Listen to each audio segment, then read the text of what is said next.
ఓం సదాశివసమారంభాం వ్యాసశంకరమధ్యమాం అస్మదాచార్యపర్యంతాం వందే గురుపరంపరాం.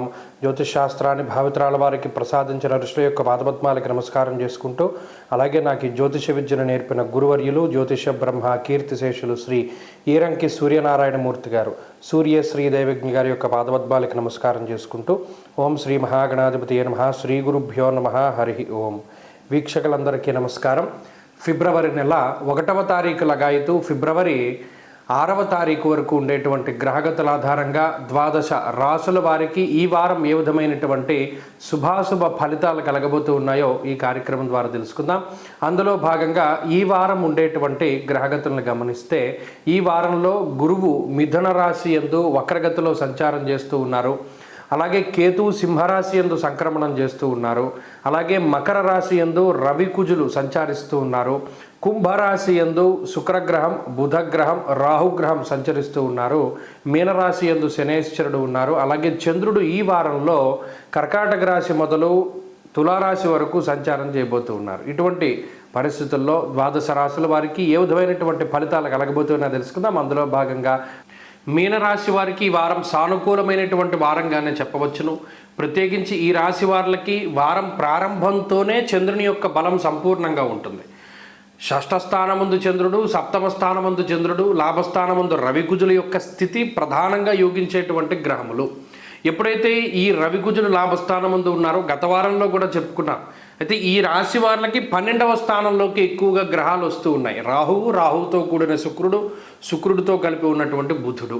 కాబట్టి ఇక్కడ ఖర్చు అనేటువంటిది ప్రధానమైనటువంటి విషయము. మీరు ఎంత మీ మనసును నియంత్రించుకోగలిగితే అంత మంచిది.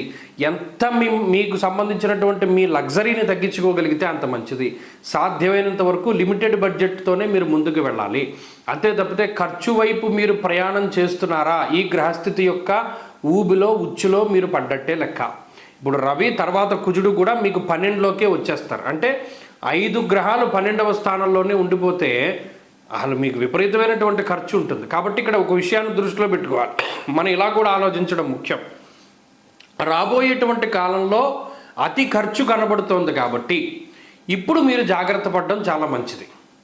ఇక రెండవది, రాబోయేటువంటి కాలంలో నిద్ర లేనటువంటి సమయాన్ని గడపవలసి వస్తుంది కాబట్టి ఆ విషయం పట్ల కూడా మీరు చాలా సన్నద్ధులై ఉండాలి. అంటే ఇక్కడ ఉద్యోగపరంగా షిఫ్ట్లు మారచ్చు, లేదా ఓవర్ టైం ఉద్యోగం చేయొచ్చు, లేదా మరి ఏ ఇతరత్ర కారణాల చేత రాత్రి వేళల్లో నిద్రపోయేటువంటి సమయాన్ని ఈ గ్రహస్థితి తగ్గించి వేస్తుంది. మిమ్మల్ని మీరు ప్రిపేర్ చేసుకుంటూ ఉండాలి. అలాగే ప్రయాణాలు చేయడం వల్ల కొంత శారీరక పరమైనటువంటి అలసటని కూడా ఈ గ్రహస్థితి సూచిస్తూ ఉన్నది. మరీ ముఖ్యంగా ఈ ఖర్చు, ఆర్థికపరమైనటువంటి ఖర్చు, శారీరకమైనటువంటి అలసట, వీటితో పాటు ప్రధానంగా ఉద్యోగపరమైనటువంటి విషయాలు కొంత కాంప్లికేట్ అవుతూ ఉంటాయి. ఇప్పుడు ప్రస్తుతం ఈ వారంలో ఇబ్బంది ఏమీ లేదు, కానీ రానున్నటువంటి కాలంలో ఉద్యోగపరంగా కొంత ఇబ్బంది రావడానికి అవకాశం ఉంటుంది. కాబట్టి ఉద్యోగాల్ని వదిలిపెట్టకండి. ఇక్కడ ప్రధానమైన విషయం ఏంటి అంటే, ఉద్యోగంలో ఏదైనా చిన్నపాటిది వస్తే భయపడి మానేసేటువంటి పరిస్థితుల్లోకి వెళ్లకుండా, ఏదైతే అది అవుతుంది, పోయేది ఉంటే పోతుంది, వచ్చేది ఉంటే వస్తుంది అనేటువంటి విధానంలో నిలబడి మీరు ప్రయత్నం చేస్తే ఖచ్చితంగా మీకు మంచి రిజల్ట్ ఉంటుంది. ఆత్మస్థైర్యాన్ని కోల్పోకుండా, ఆత్మవిశ్వాసాన్ని కోల్పోకుండా మీ యొక్క శ్రమని పెట్టుబడిగా పెట్టి పనిచేయండి. ప్రధానంగా ఏలినాటి శని దానికే భయపడుతుంది. ఎప్పుడైతే మీ శ్రమని మీరు పెట్టుబడిగా పెట్టుకుంటారో మీరు నెగ్గుతారు. పక్కవారి మీద ఆధారపడితే ఏమీ ఉండదు జీవితము. ఎవరిని నమ్ముకుని వెళ్ళకండి. ఈ విషయం ప్రధానంగా గుర్తుపెట్టుకోండి. బద్ధకాన్ని వదిలిపెట్టండి. రేపు చేయవలసిన పని ఇవాళే చేస్తే ఏలినాటి శని ఏమీ చెయ్యదు. కాబట్టి ఈ వారంలో ప్రధానంగా మీనరాశి వారు మరింత అనుకూలమైన ఫలితాన్ని సాధించడానికై ప్రతిరోజు రుద్రకవచాన్ని పారాయణ చేయడం చెప్పదగినటువంటి సూచన. అలాగే ఈ వారంలో కలిసి వచ్చేటువంటి రోజు ఆదివారంగా చెప్పవచ్చును. అదృష్ట సంఖ్య 9, అదృష్ట వర్ణము ఎరుపు. స్వస్తి. మీనరాశి వారికి ఈ వారం సానుకూలమైనటువంటి వారంగానే చెప్పవచ్చును. ప్రత్యేకించి ఈ రాశి వారికి వారం ప్రారంభంతోనే చంద్రుని యొక్క బలం సంపూర్ణంగా ఉంటుంది.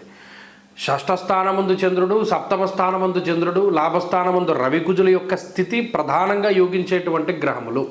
ఎప్పుడైతే ఈ రవికుజులు లాభస్థానమందు ఉన్నారో, గత వారంలో కూడా చెప్పుకున్నాం, అయితే ఈ రాశి వాళ్ళకి 12వ స్థానంలోకి ఎక్కువగా గ్రహాలు వస్తూ ఉన్నాయి. రాహువుతో కూడిన శుక్రుడితో కలిపి ఉన్నటువంటి బుధుడు. కాబట్టి ఇక్కడ ఖర్చు అనేటువంటిది ప్రధానమైనటువంటి విషయము. మీరు ఎంత మీ మనసును నియంత్రించుకోగలిగితే అంత మంచిది. ఎంత మీకు సంబంధించినటువంటి మీ లగ్జరీని తగ్గించుకోగలిగితే అంత మంచిది. సాధ్యమైనంత వరకు లిమిటెడ్ బడ్జెట్తోనే మీరు ముందుకు వెళ్ళాలి. అంతే తప్పితే ఖర్చు వైపు మీరు ప్రయాణం చేస్తున్నారా, ఈ గ్రహస్థితి యొక్క ఊబిలో ఉచ్చులో మీరు పడ్డట్టే లెక్క.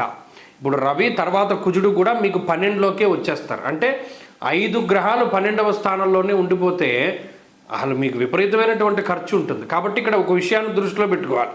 మనం ఇలా కూడా ఆలోచించడం ముఖ్యం.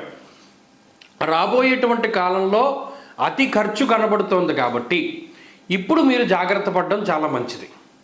ఇక రెండవది, రాబోయేటువంటి కాలంలో నిద్ర లేనటువంటి సమయాన్ని గడపవలసి వస్తుంది కాబట్టి ఆ విషయం పట్ల కూడా మీరు చాలా సన్నద్ధులై ఉండాలి. అంటే ఇక్కడ ఉద్యోగపరంగా షిఫ్ట్లు మారచ్చు, లేదా ఓవర్ టైం ఉద్యోగం చేయొచ్చు, లేదా మరి ఇతరత్ర కారణాల చేత రాత్రి వేళల్లో నిద్రపోయేటువంటి సమయాన్ని ఈ గ్రహస్థితి తగ్గించి వేస్తుంది. మిమ్మల్ని మీరు ప్రిపేర్ చేసుకుంటూ ఉండాలి.